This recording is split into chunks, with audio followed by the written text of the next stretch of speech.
Alors, bonjour et bienvenue au dévoilement des faits saillants du diagnostic sectoriel de l'industrie de la transformation alimentaire du Québec. Mon nom est Lise Perron et je suis la directrice du comité sectoriel de main-d'œuvre en transformation alimentaire. Réalisé grâce à la contribution financière de la Commission des partenaires du marché du travail et du ministère de l'Agriculture, des Pêcheries et de l'Alimentation, le comité a confié le mandat pour réaliser cette vaste étude au groupe AGECO. Au cours de la présentation, si vous avez des questions, veuillez les inscrire dans la partie clavardage. Nous tenterons d'y répondre à la fin. D'autre part, veuillez noter que la présentation sera enregistrée et qu'il sera possible de la visionner à partir de notre site web ou de notre chaîne YouTube ultérieurement. Alors, sans plus tarder, je cède la parole à Mme Sandrine Ducruc, conseillère au groupe AGECO.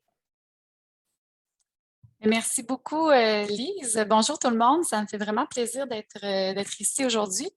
Je vais vous présenter les faits saillants du diagnostic sectoriel de l'industrie de la transformation alimentaire du Québec. D'ailleurs, c'est ça, j'ai regardé un petit peu la liste des participants. C'est le fun de voir qu'il y a plusieurs entreprises qui sont là ce matin, qui ont participé là, de près ou de loin à cette étude-ci. Soit par, peut-être vous avez répondu à un sondage, peut-être vous avez eu des entrevues individuelles, groupes de discussion. Fait que c'est vraiment important, en fait, votre participation pour ce type d'études-là, parce que ça nous permet d'aller chercher des données factuelles et des données qui sont très spécifiques à votre secteur. Fait que je profite de ma tribune ce matin simplement pour vous remercier de votre participation. Ce que je vous propose aujourd'hui, le petit plan de la présentation, c'est peut-être un bref retour sur la démarche. En fait, comment on s'y est pris pour réaliser le diagnostic. Ça va être très bref, mais je pense que c'est important pour vous de voir comment on a pu réaliser cette étude-là. Puis après, on va vraiment rentrer dans le cœur de la présentation. Là, je vais vous présenter les différents faits saillants du diagnostic. Puis, on va terminer avec quelques pistes de recommandations pour le CS Nota pour les prochaines années. Donc, pour la démarche, en fait, grosso modo, c'est une étude qui s'est déroulée sur plus d'une année. Donc, on a commencé en décembre 2020, puis ça s'est terminé en juin 2021. Puis, à travers tous ces mois-là, on a réalisé plusieurs collectes de données, là, dont un sondage auprès des travailleurs. Donc, c'est un sondage qui s'est fait auprès des cadres et employés de production. Puis, on a aussi fait un sondage auprès des employeurs. Employeurs, pardon.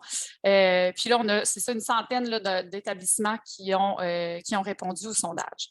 On a également fait un groupe de discussion auprès des représentants syndicaux. Puis, à travers tout ça, on a également réalisé des entrevues individuelles auprès d'employeurs et d'intervenants du milieu. Puis bon, on a aussi présenté les résultats là, du diagnostic OCA. Puis aujourd'hui, on vous propose de venir vous le présenter là, sous forme de faits saillants. Si on plonge un petit peu plus précisément dans le profil des travailleurs qui ont répondu au sondage, bien, on voit que c'est vraiment intéressant de voir à quel point il y a beaucoup de travailleurs qui ont répondu au sondage, là, près de 350 travailleurs y ont répondu. On voit qu'on a une très belle diversité aussi des répondants en général, une bonne représentation là, du milieu. Pour ce qui est des personnes qui ont répondu, la majorité étaient des postes en production, donc des journaliers, des manœuvres, mais on a aussi un 10 de superviseurs qui ont répondu au sondage. Peut-être la seule chose qui est un peu moins représentative du milieu, c'est qu'on avait un taux de syndicalisation là, quand même un petit peu plus élevé là, que la normale. Du côté des établissements, donc des employeurs qui ont répondu au sondage, une centaine d'établissements, comme je l'ai dit un petit peu plus tôt, y a répondu. Puis encore là, on a quand même une belle répartition là, des secteurs d'activité puis de la taille des entreprises là, qui ressemble approximativement à l'ensemble du secteur. Donc maintenant, je passe rapidement, en fait, je passe au cœur là, de la présentation. Donc, dans cette section-là, je vous propose de vous présenter les principaux résultats qui découlent justement des sondages et des entrevues qu'on a fait auprès des employeurs, mais également des travailleurs. Puis là, je vais mettre peut-être une petite emphase ici pour vous dire que c'est vraiment important d'avoir ces deux points de vue-là, autant celle des employeurs que des travailleurs, ce qui nous permet vraiment d'aller chercher un état des lieux 360 là, des enjeux de main-d'œuvre et de formation dans votre secteur. Pour les thèmes qui ressortent, le groupe AGECO, nous, on réalise les diagnostics depuis plusieurs années. Puis, ce qu'on a remarqué, c'est que pour ce diagnostic-ci, ce sont sensiblement les mêmes thèmes que le diagnostic qu'on a fait en 2016, mais les enjeux sont vraiment, se répercutent de manière beaucoup plus aiguë. Je vous présente les 4 principaux constats qu'on ressort du diagnostic. Le premier, eh bien, la pénurie de main-d'œuvre qui accentue les défis de recrutement et de rétention. Je pense que je ne vous apprends rien ici. Ça fait longtemps que vous êtes pris avec des enjeux de main-d'œuvre, mais ce qu'on voit, c'est qu'actuellement, ça vient vraiment accentuer vos défis là, pour attirer et fidéliser votre main-d'œuvre. Le deuxième constat, les besoins de formation sont accrus, mais on voit que le contexte d'apprentissage est difficile. Donc, on manque de main-d'œuvre, ce qui rend quand même plus complexe le passage à l'action pour la formation. On a de la difficulté notamment à libérer les travailleurs pour aller suivre de la formation. Je vais vous présenter un petit peu plus précisément là, ces différents enjeux-là dans la présentation. Le troisième constat, on voit que les conditions de travail et santé-sécurité, il y a eu plusieurs progrès qui ont été réalisés là, à travers les dernières années, mais on voit qu'il y a encore un peu de chemin à parcourir pour améliorer ces éléments-là de conditions de travail. Puis le quatrième et dernier constat, ce sont les entreprises en mode automatisation. Donc, un virage vers l'automatisation qui avait déjà débuté depuis plusieurs années, mais là, on voit que ça s'accélère. C'est vraiment une solution pour vous pour gagner en productivité, mais également une réponse à la pénurie de main-d'œuvre. Donc là, ce que je propose, c'est passer un peu à travers ces quatre constats-là pour vous présenter certaines données clés. Donc, malgré les chamboulements de la COVID là, dans les dernières années, années ou mois sur le marché du travail, on voit vraiment que le Québec là, actuellement est retourné dans une situation là, de pénurie de main-d'œuvre. Puis, un indicateur qui est intéressant de regarder là, pour ce qui est de la pénurie de main-d'œuvre, ce sont les postes vacants. C'est vraiment ça qui illustre le défi de recrutement là, qui est au cœur là, de votre industrie actuellement. Ce que je vous présente ici dans le graphique, ce sont les taux de postes vacants pour la fabrication d'aliments, la fabrication en général et toutes les industries confondues. Puis ici, ce qu'on voit, c'est qu'au niveau de la fabrication d'aliments, vous avez le taux de postes vacants le plus élevé, mais vous l'avez depuis longtemps, dans le sens que la petite bande bleue, c'est les données du dernier trimestre 2019, puis la bande verte, ce sont les données du dernier trimestre de 2020. Et on voit que ça n'a pas beaucoup bougé. Donc, ça illustre quand même que les défis de recrutement dans votre secteur persistent quand même depuis plusieurs années, alors que pour la fabrication puis l'ensemble des industries, ce taux de postes vacants-là a vraiment augmenté là, dans les derniers mois. Puis cette situation-là, malheureusement, je suis désolée de vous partager ça, mais ça va se poursuivre encore pour quelques années parce que le taux de chômage est de retour à la baisse, puis le vieillissement de la population va se poursuivre encore sur plusieurs années. Fait que dans ce contexte-là de pénurie de main-d'œuvre, de vieillissement de la population, on voit que le recrutement a vraiment atteint une situation là, critique pour les entreprises du secteur. Ici, ce que je vous présente, c'est qu'on a questionné les employeurs pour essayer de comprendre leurs enjeux de recrutement. Là, ici, on constate qu'il y a beaucoup de rouge, il y a beaucoup d'orange. Ça veut dire que le recrutement est très difficile. C'est très difficile pour l'ensemble des postes. Donc, que ce soit pour des postes plus qualifiés, par exemple comme électromécanicien ou mécanicien industriel, ou les postes un peu moins spécialisés comme manœuvre, journalier, c'est dans le rouge. On a vraiment des difficultés à aller attirer et recruter cette main-d'œuvre-là. Puis tous ces défis-là, je vous dirais, ont été quand même exacerbés là, par la COVID. Je vous apprends sûrement rien là-dedans non plus, mais on a vu que les difficultés d'embauche ont vraiment apporté là, des conséquences assez importantes pour votre secteur. On a vu qu'il y a des opportunités de vente qui ont été perdues. On doit réduire la capacité de production en usine. Des fois, il y a des projets de développement qui sont soit reportés ou complètement annulés, faute de main-d'œuvre. Le taux de roulement fait qu'on perd de l'efficacité en usine également. Puis tout ça a un impact ou un certain impact sur la santé et sécurité, comme on a moins de temps de libérer le personnel pour qu'il puisse se faire former. Puis, ce qu'on constate aussi, c'est que les postes vacants ou ces difficultés d'embauche-là ont un impact majeur sur la rentabilité et la compétitivité des entreprises. D'ailleurs, selon une récente étude du Compétences Transformation Alimentaire Canada, donc le CTAC, un seul poste vacant représente une perte de revenus nets de 190 $ par jour pour les entreprises canadiennes. Donc, c'est vraiment, ça vient vraiment alourdir là, votre rentabilité, la compétitivité là, pour les entreprises du secteur. Donc, qu'est-ce que vous faites pour répondre à votre besoin de main-d'œuvre? Les entreprises se tournent vers des bassins de travailleurs qu'on appelle non traditionnels. Donc, ici, dans le graphique que je vous présente, c'est le pourcentage d'entreprises qui embauchent là, dans ces différents bassins de travailleurs-là. On voit que les deux principaux sont le bassin des immigrants et des travailleurs expérimentés. C'est de là que proviennent la majorité des travailleurs qu'on va dire non traditionnels. Puis, ça, c'est intéressant de voir quand même que ces deux bassins-là étaient quand même les plus importants dans la dernière année, malgré que la COVID, elle a complexifié l'arrivée des immigrants aussi. Ça a compliqué l'embauche des personnes qu'on dit plus expérimentées ou les nouveaux retraités qui avaient peut-être une crainte de venir en usine, de venir travailler sur place avec la COVID. En général, l'intégration de cette main-d'œuvre-là qu'on appelle diversifiée ne pose pas de problème. Ça semble bien aller là, sur le plancher. Puis, au cours des 3 prochaines années, là, la majorité ou presque la totalité des employeurs ont l'intention soit de maintenir ou d'augmenter le recours à ces travailleurs-là non traditionnels. Et le recours aux travailleurs étrangers temporaires tend aussi à s'accentuer. Donc là, dans l'étude qu'on a faite, on voit que un peu plus du tiers là, des entreprises actuellement embauchent des travailleurs étrangers et en embauchent en moyenne là, une trentaine.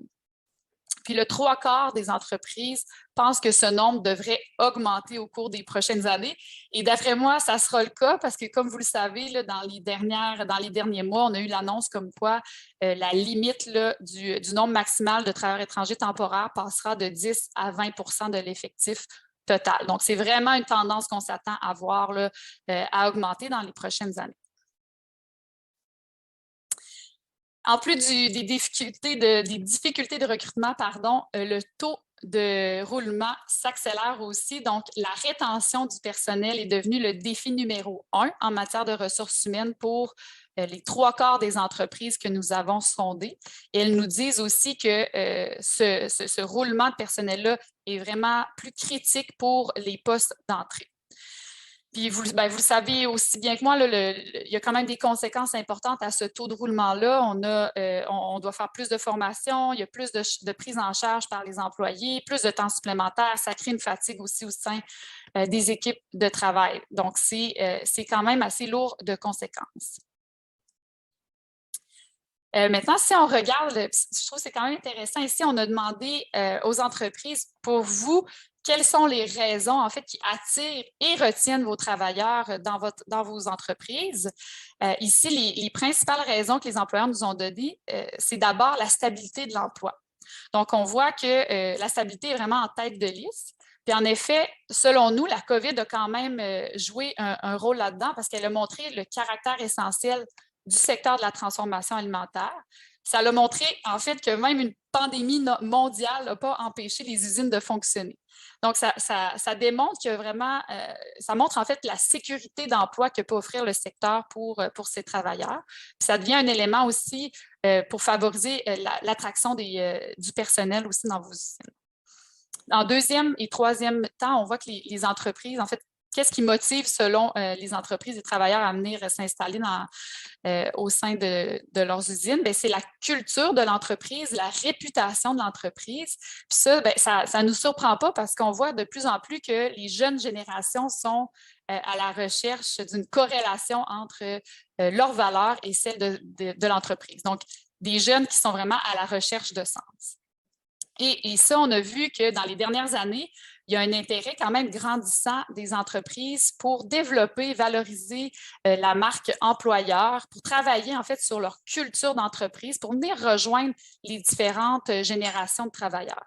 Donc, vous avez sûrement entendu parler du marketing RH. C'est vraiment une stratégie là, qui est de plus en plus populaire au sein de vos entreprises. On a également constaté qu'il y avait un virage là, vers des modèles de gestion plus participative et inclusive où là, on tend à donner plus de pouvoir décisionnel aux travailleurs. Puis, on a également vu dans les autres preuves d'ingéniosité qu'on a constatées, il y a certaines entreprises qui vont jumeler des offres d'emploi, par exemple, avec des causes sociétales. C'est le cas notamment de Bonduel. J'imagine que vous en avez entendu parler dans les derniers mois. Néanmoins, c'est vrai qu'il est bon de faire du rattrapage sur la culture d'entreprise, surtout qu'on voit que la génération y est plus sensible. Par contre, il ne faut surtout pas relâcher les efforts au niveau des salaires. Parce que quand on regarde ce qui motive les travailleurs à venir postuler pour un emploi, le salaire arrive en deuxième position, même en fait, est ex aequo avec le travail qui est près du domicile. Ce qui est intéressant, c'est que ce qu'on se constate, c'est qu'il y a 5 ans, le salaire arrivait beaucoup plus loin. Donc, selon nous, ça démontre quand même qu'il y a eu des améliorations notables du côté des conditions salariales qui sont offertes. Et effectivement, c'est le cas. Le secteur a fait beaucoup de travail pour rattraper son retard salarial depuis 2010. Puis, on voit également que dans les dernières années, là, à partir de 2019, ce rattrapage-là tend vraiment à s'accélérer. Puis, peut-être juste pour vous donner un petit exemple là, tiré du graphique ici, là, la petite ligne en vert, c'est en fait la fabrication d'aliments. Puis la ligne en bleu, c'est la fabrication là, dans son ensemble. Donc, on voit qu'en 2020, on comptait un écart d'un peu plus de 1,83 $ entre le salaire horaire moyen en fabrication d'aliments et le grand secteur de la fabrication. Puis en 2015, cet écart-là était de 2,37 $. Donc, on voit là, il y a vraiment une tendance à venir rattraper les conditions salariales du grand secteur de la fabrication. En fait, le salaire, ce qu'on constate, oui, c'est un facteur d'attraction, mais c'est également et surtout un facteur de rétention dans vos entreprises. Donc, c'est vraiment maintenant la raison numéro 1 qui motive vos travailleurs à rester en emploi. Ce qui nous montre ici l'importance de continuer les efforts pour améliorer les conditions salariales, car ça semble être vraiment sur ce facteur en particulier que se joue la fidélisation des travailleurs. Et ce qu'on constate, c'est qu'en fait, les employeurs sont bien conscients de cette situation-là et on voit que dans les stratégies de rétention que les entreprises déploient, le salaire concurrentiel ou en fait la bonification de l'offre salariale est dans les premières stratégies déployées par les entreprises. Et s'ensuit très, très, très rapidement la formation ou le perfectionnement. Et ça s'adresse un petit peu plus pour les employés superviseurs. Sinon, du côté plus des employés de production, la stratégie qui est souvent déployée, c'est plutôt une progression salariale un peu plus rapide. Un autre élément qui vient affecter positivement ou négativement la rétention des employés, c'est leur sentiment de fierté envers leur métier, envers leur entreprise. Plusieurs études ont montré qu'un employé fier risque de vouloir davantage progresser dans l'entreprise et lui être fidèle. Actuellement, ce qu'on voit, quand on a sondé les travailleurs, on voit que le sentiment de fierté est pas loin de la note de passage. 65 % se disent fiers ou très fiers de travailler pour leur employeur. 61 % recommanderaient leur entreprise à un de leurs proches. Ça peut paraître bien, je pense que ce n'est pas mauvais, mais en fait, ce qu'on constate, c'est qu'il y a un recul considérable versus les précédents diagnostics que l'on a fait, où ce taux-là, ce sentiment de fierté-là se situait plutôt autour de 80-90. Donc, il y a un recul quand même considérable. Puis, on voit que si on regarde plus finement les données que nous avons analysées, on voit que les travailleurs dans le secteur des viandes sont les moins fiers de leur emploi. Les entreprises, cependant, semblent être très sensibilisées à cet enjeu-là parce qu'elles ont identifié la mobilisation des employés comme le défi numéro 2 dans les mois qui viennent pour déployer des solutions dans les mois qui viennent. Pour les entreprises sondées, cette mobilisation-là des employés passe par le superviseur. Donc, le superviseur a vraiment un rôle clé, selon elle, à jouer dans la motivation des troupes. Par contre, quand on regarde du côté des travailleurs, on voit que 40 % des travailleurs disent que leur supérieur immédiat éprouve de la difficulté à motiver son équipe. Et on a constaté que dans certaines entreprises où la gestion est plutôt est un peu plus centralisée, on voit qu'il y a beaucoup de pouvoirs décisionnels qui ont été perdus chez les superviseurs. Puis ça, c'est une citation qu'un des travailleurs nous a partagée. Donc, les contremaîtres n'ont plus de pouvoir décisionnel, ce qui vient avoir un impact là aussi sur la motivation des équipes de travail. Donc, encore beaucoup de travail à faire pour améliorer les compétences en gestion des ressources humaines des superviseurs. Puis en effet, encore une fois, ça, c'est un défi qui est identifié par les entreprises, là, comme quoi il faut améliorer la compétence des superviseurs en termes de gestion des ressources humaines. Puis, bien évidemment, pour les entreprises, ça veut dire des investissements dans la mise à niveau des connaissances et des compétences de ces travailleurs-là. Ce qui m'amène au deuxième constat, où là, on voit que les besoins de formation sont accrus, tant à augmenter, mais comme je le disais un petit peu plus tôt, le contexte d'apprentissage est un petit peu plus difficile. Dans votre secteur, bien, les besoins de main-d'œuvre qui continuent d'évoluer, en effet, plusieurs changements là, s'opèrent dans votre secteur depuis quelques années, mais là, qui tend à s'accélérer, notamment tout ce qui est automatisation, informatisation, la hausse des cahiers de charges, la main-d'œuvre étrangère. Vous avez beaucoup de transformations qui se passent actuellement dans votre secteur et ça vient affecter le type de main-d'œuvre que vous avez besoin. Et on constate qu'au cours des prochaines années, là, la proportion de travailleurs qui occupent des postes de manœuvre sera appelée à diminuer au profit d'une main-d'œuvre qu'on dit plus qualifiée. Et selon l'enquête, les 2/3 des employeurs considèrent qu'il reste des besoins de formation à combler là, chez les employés. Et ce qui est intéressant de voir ici, c'est quand on leur demandait, OK, bien, oui, il y a des besoins de formation à combler, c'est quoi les principaux besoins de formation, sur quoi il faut se concentrer dans les prochaines années? Mais ici, on voit que la majorité des compétences du futur, ce sont des compétences qui sont liées au savoir-être en majorité. Donc, en bon français, les soft skills.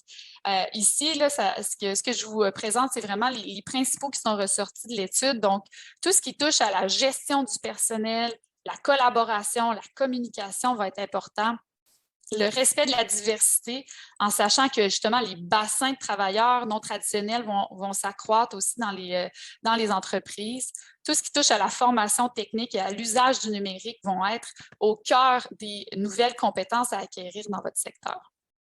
Et ce qui est intéressant de voir, c'est qu'il y a un appétit certain pour la formation pour vos travailleurs. Donc, la moitié d'entre eux sont intéressés à recevoir ou ont déjà reçu une certaine formation dans les différents champs que j'ai présentés.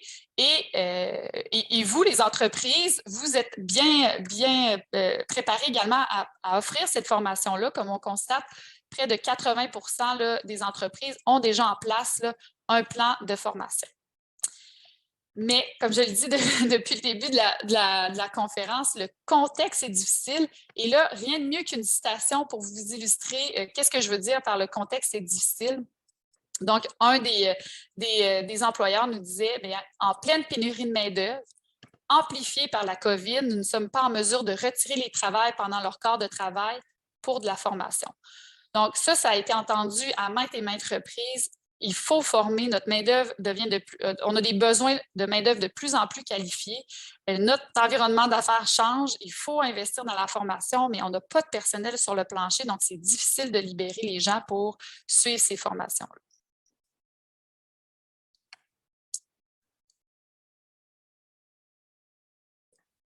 Petite gorgée d'eau, pardon. Donc, le troisième constat, les conditions de travail et santé-sécurité. Comme je le disais un petit peu plus tôt, il y a des beaux progrès qui ont été réalisés, mais on voit qu'il y a encore un petit peu de chemin à faire. Donc, je vous montre ça à l'instant. En général, les travailleurs sont plutôt satisfaits de leurs conditions de travail. Donc, quand on les a sondés, là, la majorité se disent soit satisfaits ou pleinement satisfaits des conditions qui sont offertes dans l'usine. Mais bien que le secteur progresse sur cet aspect, on voit qu'il reste encore des insatisfactions qui sont principalement liées beaucoup aux conditions salariales. Donc, les primes, bonus, le salaire, les possibilités d'avancement, progression salariale et flexibilité des congés. Ça, ce sont vraiment les sources d'insatisfaction qui ont été nommées par les travailleurs à plusieurs reprises. Et on voit qu'il y a un petit peu plus d'insatisfaction chez les travailleurs qui proviennent des secteurs des viandes et des fruits et légumes. Du côté de l'environnement de travail, on voit que les employeurs sont nombreux à mettre en place plusieurs mesures pour atténuer les nuisances, notamment des stratégies qui sont mises en place comme la rotation de postes de travail, les équipements de protection individuelle, de la diminution du bruit. Puis, plusieurs attentions aussi, on a pu constater, qui sont données pour améliorer l'ambiance de travail. Mais il reste encore des irritants. Les principaux irritants, c'est les inactions pour prévenir les risques d'accidents de travail, les conditions inadéquates des machines et du matériel de travail, les positions aussi de travail qui sont inadaptées et encore des enjeux au niveau de l'humidité et la température ambiante. Maintenant, sur le dossier de la santé-sécurité, on voit que là, il est possible, en effet, de faire mieux. On voit que plus de la moitié des travailleurs qui ont été sondés ont eu un accident ou une maladie qui sont reliés à l'exercice de leurs fonctions depuis leur entrée en poste. Puis, on constate que cette proportion-là tend à stagner là, depuis plusieurs années. Là, depuis qu'on fait les diagnostics, ça ne semble pas beaucoup s'améliorer de ce côté-là. Donc, 50% là, qui ont eu un accident ou une maladie. Puis, ce qui revient le plus souvent là, comme blessures nommées, ce sont les chutes, les entorses, les coupures, les brûlures. Et là encore, on voit que le secteur des viandes affiche de loin le plus haut taux d'accident avec 70%. Et du côté des travailleurs, on voit que la satisfaction est partagée sur le thème de la santé-sécurité. À certains moments, on aimerait avoir un dosage des mesures, un meilleur dosage des mesures, donc peut-être pas des mesures qui sont mises mur à mur, donc un peu plus de nuances qui est apportée dans les mesures de santé-sécurité proposées. Les travailleurs aussi sont nombreux à réclamer une meilleure communication et transparence sur les prises de décision. Puis, à ce sujet, il semblerait que la mise en place, en fait, ce qui aurait été rapporté souvent, c'est que la mise en place d'un comité paritaire aiderait à trouver, en fait, un terrain d'entente et diminuer le nombre d'accidents. Puis encore là, je vous propose une petite citation, je trouve, qui en dit long. Donc, un des travailleurs nous dit « Le comité SST a grandement aidé à améliorer l'environnement de travail.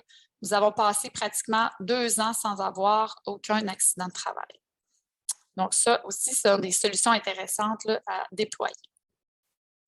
Du côté de la COVID, on a questionné, on n'a pas pu s'empêcher quand même de questionner sur la gestion de la COVID, donc comment ça s'est passé du côté des employeurs, mais aussi du côté des travailleurs. Grosso modo, ce que je vous présente là, je peux vous dire que c'est une gestion réussie de la pandémie. La grande majorité des employeurs sont souvent allés au-delà des consignes gouvernementales. Les employeurs aussi sont satisfaits de la manière qu'ils ont géré la COVID. Là, on voit 97% de satisfaction. Mais oui, c'est beau, les employeurs sont fiers de comment ils ont mené la crise, mais il faut regarder aussi comment les travailleurs ont perçu ça. Et ça s'entend, on est sur le même terrain d'entente. Plus de 80% des travailleurs se disent satisfaits des ajustements qui ont été apportés par leur employeur. Dernier constat, des entreprises en mode automatisation, comme je vous disais un petit peu plus tôt. Évidemment, la vague d'automatisation n'a pas débuté hier. C'est quelque chose qui est entrepris depuis plusieurs années, mais comme je vous disais, ça tend à s'accélérer. Puis, c'est vraiment une solution pour les entreprises qui visent à être une réponse au manque de main-d'œuvre actuellement, à la rétention du personnel. Ça permet aussi d'être un avantage pour ce qui est de l'aspect santé et sécurité en réduisant les blessures et en augmentant la productivité également. Cependant, c'est sûr que la croissance de l'automatisation amène à revoir les besoins de main-d'œuvre. Ça vient vraiment changer. On a des nouvelles compétences qui prennent le dessus. On a l'usage numérique, la résolution de problèmes là, sont au cœur là, des nouvelles compétences des travailleurs. On a besoin d'une main-d'œuvre plus qualifiée pour opérer les machines, pour les entretenir. Donc, des postes comme électromécanicien, opérateur tend à augmenter. Puis, il y a de la main-d'œuvre, des travailleurs plus avec des postes en production, des manœuvres, des journaliers. On ne veut pas les perdre parce qu'on automatise, ça libère de la main-d'œuvre, mais on veut les réaffecter ailleurs, ce qui demande un effort aussi de formation là, qui va être important dans les prochaines années. Et puis, ben, du côté des travailleurs, 30% considèrent qu'une de leurs tâches pourrait être automatisée. Donc, on voit qu'il y a encore de l'espace pour améliorer l'automatisation des tâches au sein des entreprises. Eh bien, je termine bientôt. Donc, ce que j'aimerais vous présenter là, dans les prochaines 2-3 minutes, c'est quelques pistes de recommandations là, qui sont tirées là, du diagnostic, des pistes de recommandations pour le CS-MOTA. Évidemment, là, je ne vous présente pas les recommandations exhaustives, c'est simplement quelques petites pistes là, pour vous montrer qu'est-ce qu'il y en est. Donc, une des premières pistes, c'est de poursuivre la promotion du secteur et la valorisation des métiers. Évidemment, ça, c'est au cœur même de la mission là, du CS-MOTA. On a vu qu'il y a des facteurs d'attraction qui pourraient être utilisés pour miser sur la promotion du secteur, notamment quand on parlait un petit peu plus tôt là, de la stabilité de l'emploi, mais évidemment, tout ce qui touche la modernité du secteur, vu qu'on est vraiment dans une phase d'automatisation des tâches. Proposer aussi des projets plus régionalisés de la promotion du secteur, c'est une des recommandations également, et soutenir ou faire la promotion des campagnes d'attractivité sectorielles qui sont en cours, donc agir un peu plus comme relayeur d'informations pour les campagnes qui sont en cours par d'autres collaborateurs ou partenaires du CS-MOTA. Une des deuxièmes recommandations, c'est d'appuyer le recrutement et la rétention de la main-d'œuvre.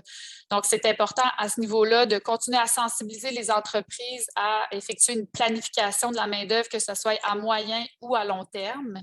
Évidemment, là, on l'a vu, les bassins de travailleurs se diversifient, la main-d'œuvre étrangère, les personnes immigrantes vont s'accroître dans les entreprises. Donc, pour le CS-MOTA, c'est aussi une occasion de venir soutenir les employeurs dans la gestion de cette main-d'œuvre-là, tant pour le recrutement, pour leur intégration aussi là, au sein des entreprises. Et enfin, continuer de suivre les démarches qui mèneront à des assouplissements permanents pour augmenter le nombre de travailleurs étrangers temporaires là, par lieu d'emploi à un minimum de 20% des effectifs. Avant-dernière recommandation, continuer d'encourager la culture de la formation initiale et continue. Donc, comme on a vu, les superviseurs jouent un rôle central dans les entreprises. Donc, il faut continuer à offrir de la formation qui est destinée à ces travailleurs-là, mais continuer également à offrir des formations sur les compétences de base, là, par exemple, français, langue seconde, là, qui est bien apprécié. Tout ce qui est développement des compétences du futur pour le CS-MOTA, il faut continuer à se tenir informé, continuer aussi à assurer là, une offre de formation qui permet d'acquérir ces nouvelles compétences-là. Enfin, tenir informés les établissements d'enseignement des nouvelles compétences nécessaires à l'exercice des professions du futur. Donc, ça aussi, c'est essentiel à faire et valoriser les programmes de formation initiale qui ne sont pas nécessairement là, directement en lien avec une profession du secteur. Donc, ça aussi, c'est intéressant. Donc, les techniques en diététique, techniques de génie mécanique qui pourraient trouver là, des professions intéressantes dans votre industrie. Et enfin, et je termine avec ça, continuer d'appuyer la professionnalisation des pratiques de gestion des ressources humaines en entreprise, notamment en encourageant l'embauche d'une personne à la direction RH. Et notamment, il y a des programmes là, qui sont en place, des programmes de subvention qui sont offerts par le ministère du Travail là, pour faciliter l'embauche de ces personnes-là. Continuer à faire la diffusion des bonnes pratiques et des bons coups en gestion des ressources humaines. Il y a plein de belles choses qui se font. Nous, on a pu le constater en parlant aux entreprises, plein de bons coups. Donc, ça aussi, il faut continuer à mettre en valeur et à diffuser, à partager dans votre communauté les bons coups qui se font. Puis enfin, faire la promotion des services et des outils du CS-MOTA. On a vu aussi, dans le sondage qu'on a fait, on a vu que ce n'est pas encore toutes les entreprises qui connaissent bien l'offre de service du CS-MOTA. Donc, il faut encore déployer les énergies pour bien faire connaître les différents outils, notamment le guide RH, l'enquête de rémunération, les analyses de conventions collectives sont des exemples d'outils. Et d'ailleurs, je crois que l'enquête de rémunération sera lancée là, très bientôt, en 2022. Donc, cette enquête-là salariale permet de documenter les conditions salariales pour les postes de professionnels et de cadres dans vos entreprises. Donc, vous serez amené à participer à cette enquête-là. C'est très important, comme ça nous permet d'aller chercher vraiment des données très spécifiques là, à votre secteur pour ce qui est des conditions salariales. Eh bien, voilà, ça conclut la présentation là, de ce matin. Merci beaucoup, Madame Dupuc, pour cette belle présentation très intéressante. Dans la partie clavardage, il ne semble pas y avoir de questions en soi. Je ne sais pas si quelqu'un voulait l'en poser verbalement, mais sinon, écoutez, c'est ce qui met fin à la présentation. J'espère que ça vous a plu, puis sensibiliser aux enjeux de l'industrie de la transformation alimentaire. Et puis, le comité sectoriel va mettre tout en œuvre pour aider les entreprises à les affronter. Alors, pour plus de détails, vous pourrez consulter le rapport complet et le sommaire sur notre site Web. Et puis, la vidéo sera accessible si certains de vos collègues ne pouvaient assister à la rencontre de ce matin. Alors, merci beaucoup de votre participation et bonne journée. Lise, je vois que des gens demandent d'avoir le PowerPoint. Oui, il n'y a pas de problème. Oui, on enverra le PowerPoint aux gens qui veulent le recevoir, sans problème. Super. Mais merci tout le monde.